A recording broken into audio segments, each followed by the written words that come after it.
Well, good morning.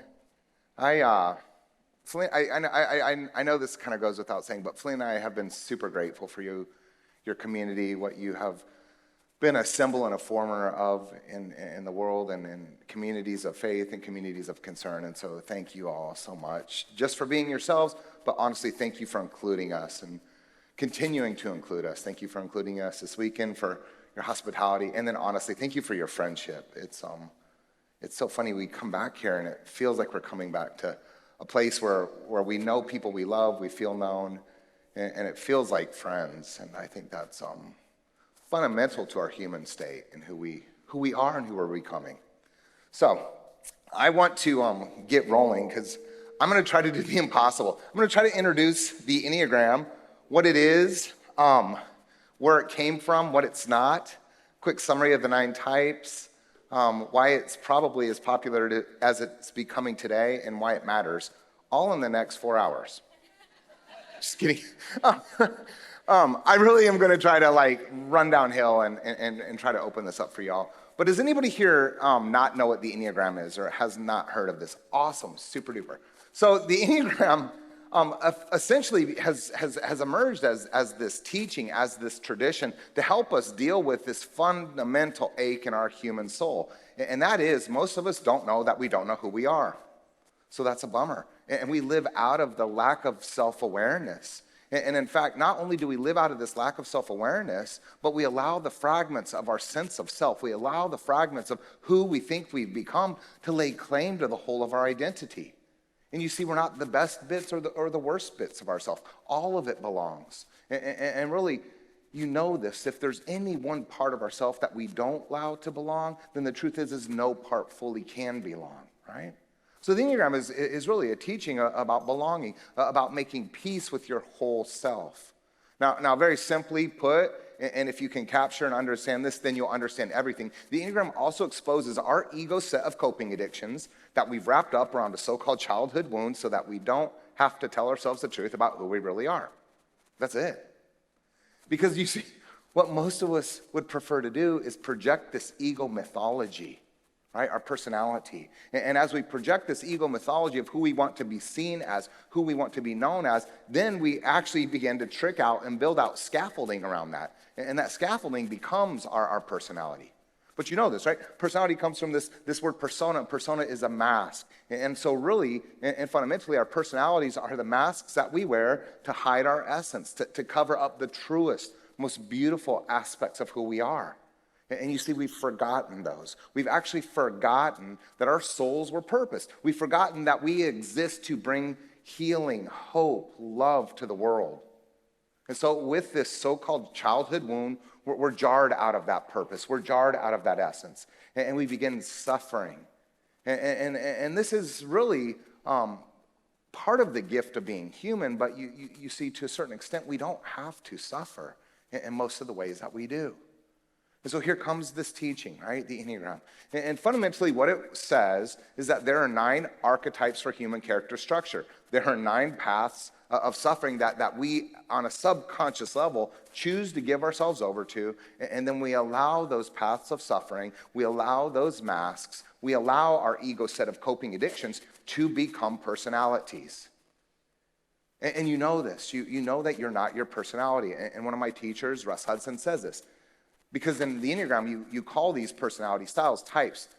Russ says, you have a type, but you're not your type. You have a type, right? So we're going to break this down real quick, but I do want to sort of start with what the Enneagram isn't, because I think in 2020, there's a lot of misunderstanding here. You'll sometimes hear this as, oh, it's the Enneagram test. And yes, there are tests that you can take, but it's actually not a test. It's a tradition.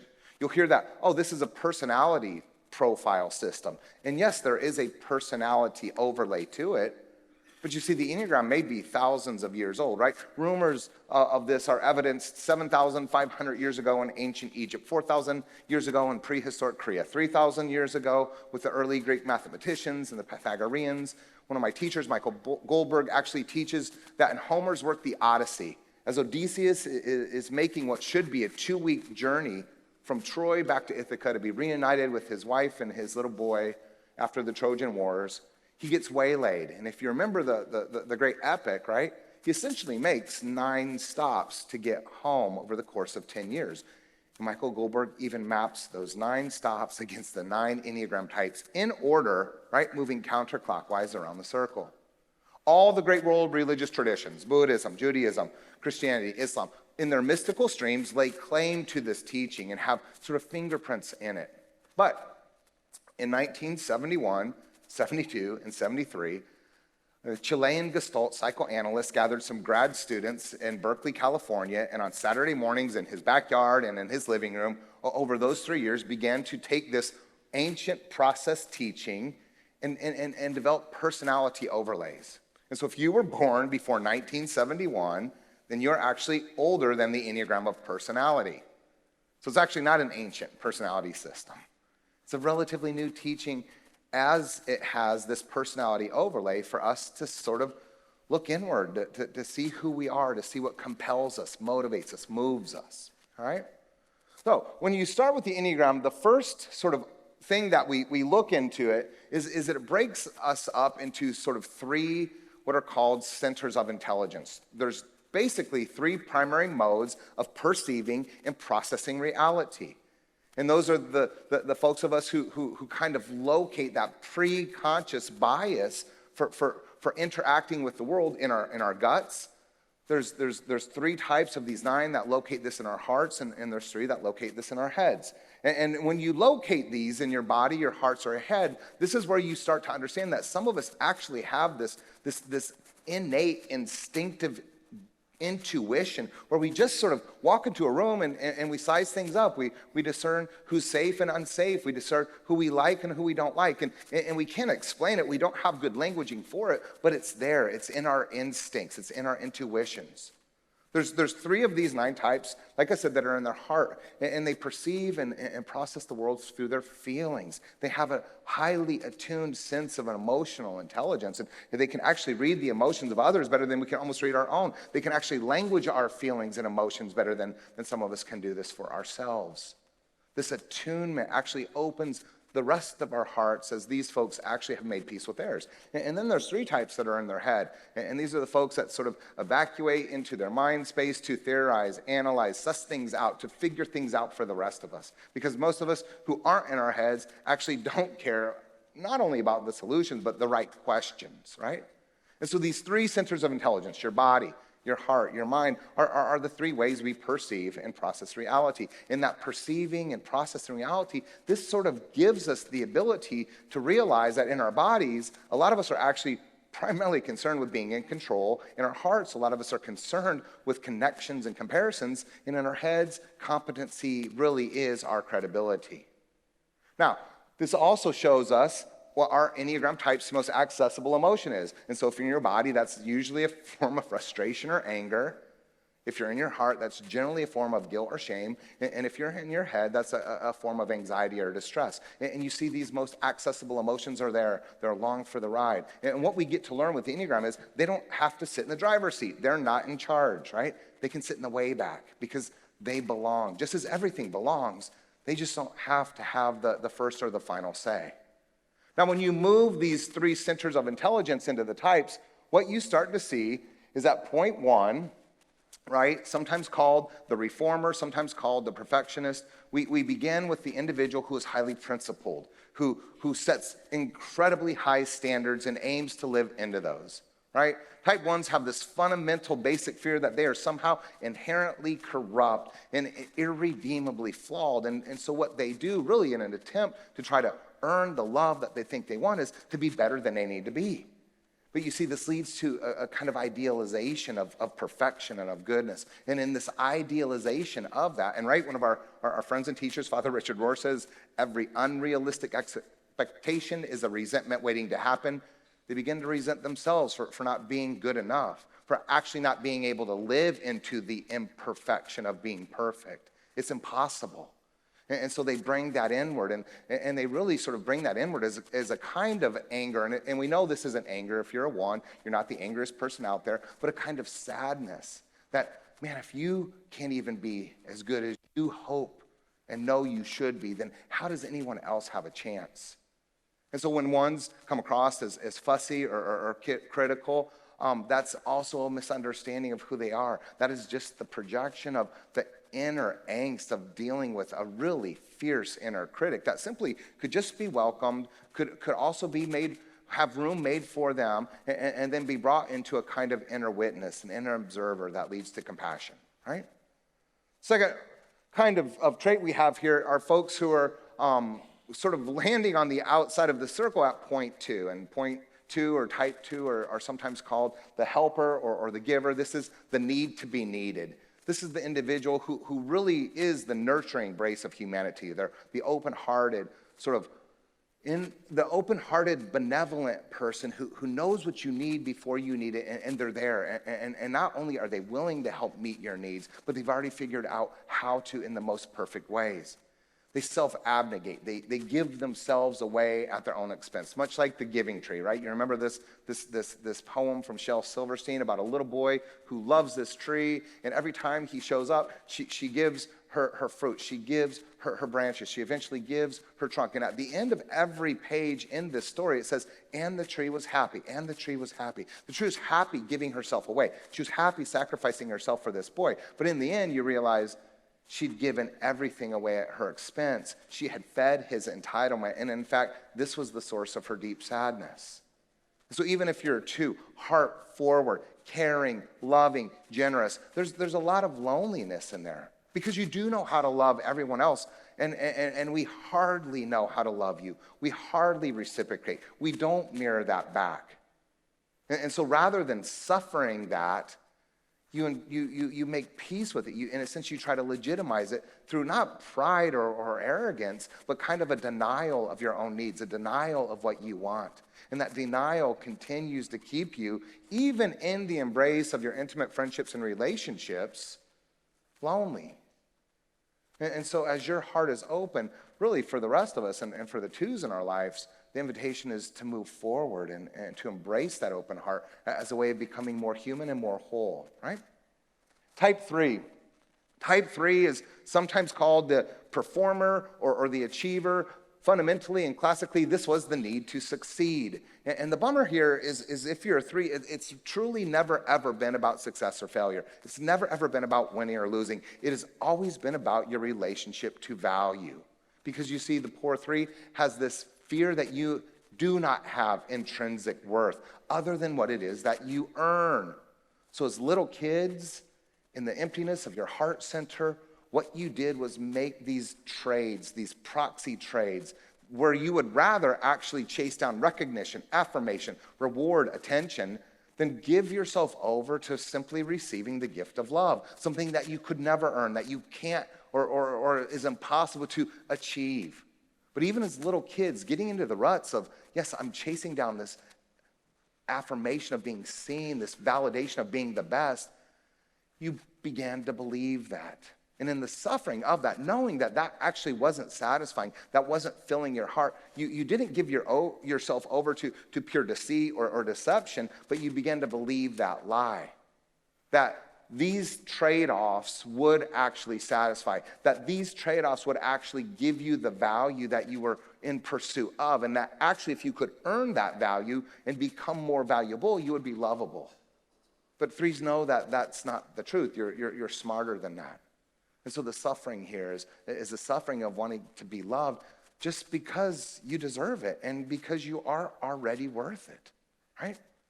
Type 4. Type 4 is sometimes called the romantic, the individualist, right? I often call the 4s with all affection the divas. This is the need to be unique. These folks are marked by the idealism and the suffering of the depth of their meaning. And they see significance in everything in the world except for themselves. There's this fear that they don't know who they are, that they can't tether and root and anchor themselves in the place in which they belong and from which they've come from.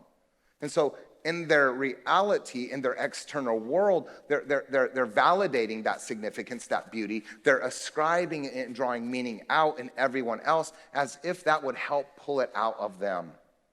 And of course it never does, because it can't. And so what happens here is the 4 drops into a deep suffering and an anguish in a kind of isolation, a self-abandonment. And this expresses itself through this emotional passion of longing, of yearning, of fantasizing that actually there may be something and someone out there that could see you for who you are, that could help draw your identity and meaning out. And so the ache here for the 4 is that you carry that. And in a sense, when you locate the 4 on the circle, the Enneagram, it's right there at the bottom. And it's at the bottom of the heart center types. And so in a sense, it's as if you're shouldering the emotional weight of all of these 9 archetypes for personality structure. Now the 4s and the 5s, you play a very special role. And because of that, you're chronically and painfully misunderstood. Because between the 4 and the 5, we have this gap. It's called the existential hole. And what it does is it connects those of you in your heart center to those of you in your head center. And you know this path between your head and your heart is actually one of the longest journeys in our human experience. And so type 5, right, sometimes called the observer, the investigator, in Spanish I love it, sometimes called the theorist, is the need to understand. These are the folks who move into the sort of cerebral space. My friend Seth calls it his mind palace, to suss out, figure out, sort of forecast the solutions of every possible answer, right?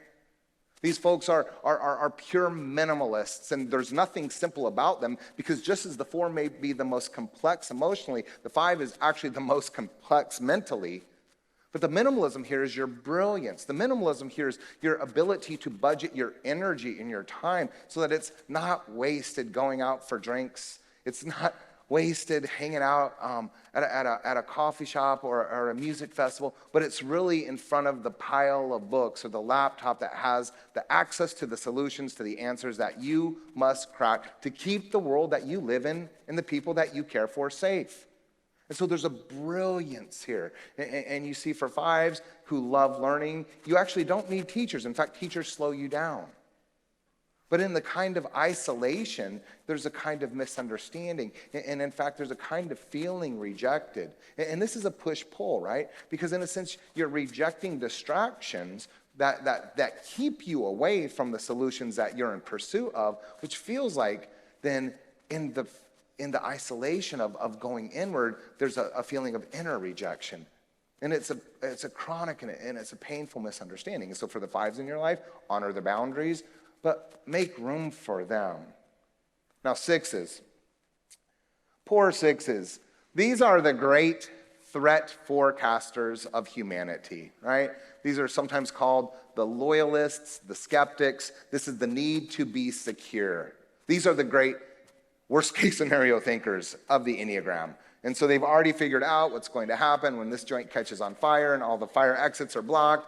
But you see, that's not even where they stop, because they're going to just keep doing all the life hacks and all the workarounds to find every solution for every potential thing that could go wrong. And so that's a bummer for 6s. Because can you imagine all the anxiety, all the sort of mental instability, the overthinking things almost into a panic? That's a tough place to live. That's a hard person to be. But you see, they're doing this because they're guardians. They're doing this because they love us. They're doing this because they want to take care of us and make sure we don't have to go to those worst case scenario situations. And so as contingency planners, threat forecasters, right? They're out there taking care of the world, establishing support for those of us who don't even realize they're doing it and don't even realize we need it. But they do this at a tremendous expense to themselves. And so there's a lot of fret. There's a lot of hand-wringing. There's a lot of, I can't sleep tonight because I just can't stop thinking about how terrible it's going to be if ... right? So this need for inner peace, right? This need for trusting yourself, this urgent call to stop doubting yourself and to align with your own inner faith is what makes you courageous and will follow you when you say yes to yourself, right? Type 7. Type 7 are ridiculous. We either love or hate these folks, right? These are the need to avoid pain, the enthusiast, right? This is the forever young, playful, curious individual who lives really in their head, and we wouldn't believe that because they present and come across as heart-type folks, but they're really the fastest thinkers of the Enneagram. They're the incredible problem solvers of the Enneagram, but they're playful, and in the ridiculousness, we sometimes don't take them seriously. Well, they're probably appealing to that sense of humor, let's say, that curiosity, let's say, because they're bored. We can't keep up with them. And so in this sort of ability to see ahead, in their drive to establish freedoms and to ensure opportunities are never diminished, they begin to suffer. And what they suffer really is the present moment. Because in the present, they have to face what's in their heart. And you see, for the 7, what's in their heart, specifically the pain in their heart, it may be too much for them, may be overwhelming for them. There's no problem solving around it. It's like Robert Frost says, the only way out is through. So for the 7 who's up and out, there needs to be this invitation to go inward and down and to hold your own pain with compassion and to be held by your own pain.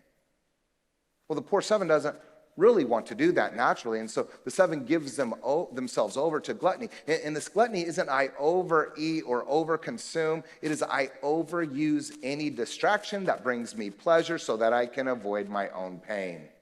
And so you see, even in the playfulness, there's a suffering. Even in their curiosity, there's a sadness. And we love them because they take us on vacations from our own pain and our own problems, but we're simply enabling them to not be present to theirs, right? Type 8s. Type 8s are the challengers. This is the need to be against, right? When we introduce type 8s, inevitably somebody goes, oh yeah, I used to work with a really unhealthy 8. And I'm usually like, nah, they were probably just an 8 and you weren't standing up for yourself. So this is a bummer for everybody because 8s hate bullies, but they're the biggest bully, right? And 8s come at you. And in this challenging sort of posturing and their need to be against, in their contrarian framing of every conversation they engage, they're actually simply trying to build trust with you, right? 8s can be incredibly vulgar. They can be inappropriate with their sense of humor or their language. And they're actually doing this to test you, to really test this notion of, will you also betray me? Because you see, the 8s have this sort of script, this narrative in the back of their minds, which is everyone in the end will betray me. And the sad truth is it's because we betrayed ourselves. It's because somehow in our early holding environments, we felt as if we had to grow up too quickly. That part of our innocence, that part of our childhood had to be lost, that we had to be tougher than we really were, that we had to be more ready to fight than we could have been, even as little kids. And so that tough exterior of the 8 is really a self-protective mechanism. It's really them hiding their own vulnerability, first from themselves, but then from the rest of you. And so when the 8 comes across and they're hassle, sassing, when they're messing with you, just know this, it's a love language. And just know this, like all the bad jokes and all the bad language, it's them stomping on the ice between you and them to see how thick it is. Because if there's something they can do to offend you and to break that ice, to push you away, fabulous. That was efficient. They won't have to have their hearts broken 6 months, 6 years later, where another misperceived betrayal could take place.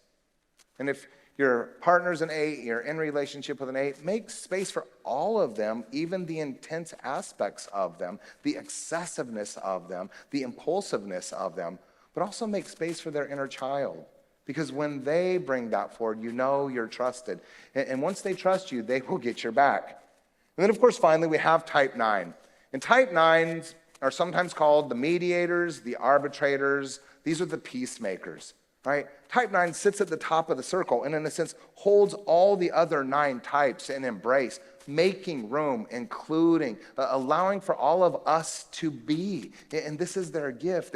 They bring the world down to a manageable, peaceful, harmonized place. But you see, the bummer for the 9 is they're projecting outside of themselves what they don't want to contend with inside of themselves. And that is their own inner fragmentation, their own lack of peace, their own lack of owning their sense of self and loving themselves.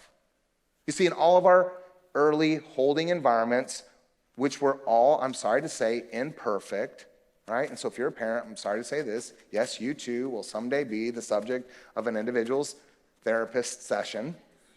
In all of our imperfect holding environments, right, there was something that we thought we couldn't be. And for the 9 who was born to be a source of love, you thought it couldn't be about you. You thought that was selfish. And so you took what you wanted. You took your opinions, your needs, and you minimized those. And you hid those from yourself. And you did this because what you thought love looked like was to maximize what was important to everybody else.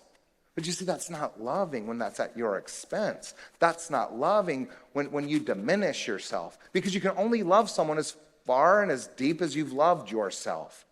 But to not love yourself, to forget yourself, it was a kind of subtle violence inward. And so the poor 9 who's so caring, who's so understanding, who really makes incredible arbitrators, referees, who really can understand everybody else's position better than we can understand our own, has to remember themselves. And so the poor 9 suffers this self-forgetting with a kind of physical fatigue. It's exhausting taking care of everybody else. It's exhausting making the world better for everybody else than yourself. You bring that into your heart as a kind of lassitude. It's not apathy. You're not lazy. You're suffering the emotional exhaustion of the care that you extend. And so, yes, at the end of the day, you bring this into your mind and you flip that switch into numbness. You have to numb out. But that is also the way that you self-forget. And so for the 9, it's really learning to wake up. And I hate to say this for 9s who are super chilled out, super peaceful, decent human beings. It's actually remembering your anger and aligning with your anger and letting your anger tell you the truth as a way of practicing discernment and of being human, right? So that's a super duper quick sort of run around the color wheel of the Enneagram.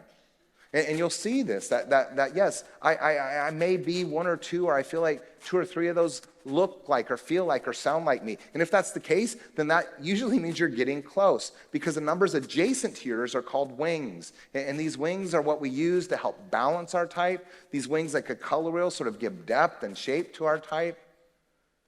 Now, there's tons more we can do actually here. But I do want to say this. I want to say that right now in 2020, I think a teaching like this is actually right on time, right? Years ago, I learned this 20 years ago in the slums of Cambodia. And when I learned it in the slums of Cambodia, right, I kind of looked at this and was a little weirded out, right? Because it looks super duper evil, like 2 pentagrams having sex. And I was like, I don't think I'm allowed to learn this. And even though there's 50 years, nearly 50 years of tradition around the personality system, it's really just been in the last few years that this has kind of shown up, that this has kind of become Instagram popular, and there's a memes and mugs and memes culture out there that in a sense kind of dilutes some of the sacredness and the mystery of this. But I think what that's pointing at is this. Like I said, we don't know that we don't know who we are. And at the end of tricking out all of our social media platforms, we've lost our sense of self, right? In an age of chasing down friends, fans, and followers, we don't like ourselves. And when we've curated these really interesting profiles and realized actually the projection of my ego mythology isn't wrapped up in these Facebook photo albums and these out of context quotes on my Twitter feed and these beautiful sort of selfie images or what I'm eating and nobody cares about Instagram pictures, we're left hungry. We're left wondering who we are. And I think this shows up right on time. And it reminds you that, you know what, you're better than your best moments. It reminds you that you are loved more than you want to be loved.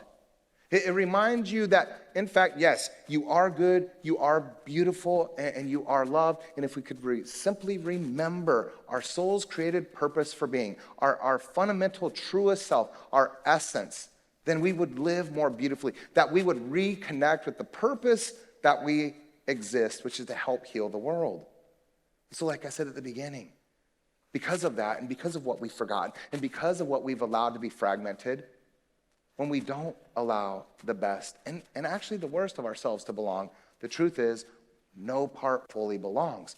And that's really what is at stake here. And that really is what the Enneagram shows us, that you belong, that you matter, that you're important. So as we close, please stand with me and let me affirm that over each of us. That today every one of you are good, you're better than your need to be. That today every one of us are beautiful. we're seen, we're significant, and that every one of us, we're loved. And as we learn to love ourselves and hold ourselves with compassion, that self-acceptance extends into the world. And so thank you, and may you have a beautiful afternoon.